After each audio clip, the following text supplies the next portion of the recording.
இந்த மாதிரி நாய்கள் எல்லாம் உடனே என்கவுண்டர் பண்ணிடணும். எதுக்கு சும்மா போலீஸ் வச்சு அரெஸ்ட் பண்ணி கூட்டிட்டு போய் விசாரணை பண்ணி கோர்ட்ல கேஸ் போட்டு, எதுக்கு ஒரு 10 வயசு சின்ன குழந்தைய கடத்திட்டு போய் ரேப் பண்ணி கொலை பண்ணி மூஞ்சியே தெரியாத அளவுக்கு அடிச்சு கொலை பண்ணிருக்கானுங்க. இவனுங்களெல்லாம் நடு ரோட்ல நிப்பாட்டி அந்த ஸ்பாட்ல என்கவுண்டர் பண்ணணும். நெத்தியிலே இந்த மாதிரியான நாய்களை அடிச்சு கொல்லணும். அப்பதான் நெக்ஸ்ட் டைம் ஒரு டைம் பண்றதுக்கு யோசிக்கிறதுக்கு கூட பயப்படுவான். எனக்கு என்ன ஒரு விஷயம் புரியலன்னா, 10 வயசு குழந்தைடா, அந்த குழந்தைகிட்ட என்னத்தடா நீங்க சுகத்தை கண்டீங்க?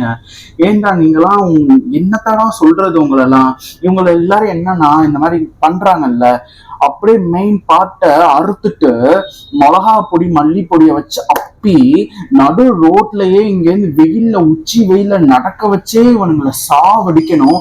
அதை பார்த்து மக்கள் எல்லாம் குளிரணும். அந்த மாதிரியான கொடூரமான தண்டனையா கொடுங்க ப்ளீஸ். அப்பதான் மனசுக்கு எனக்கு ஒரு மாதிரி ஆர்வம்.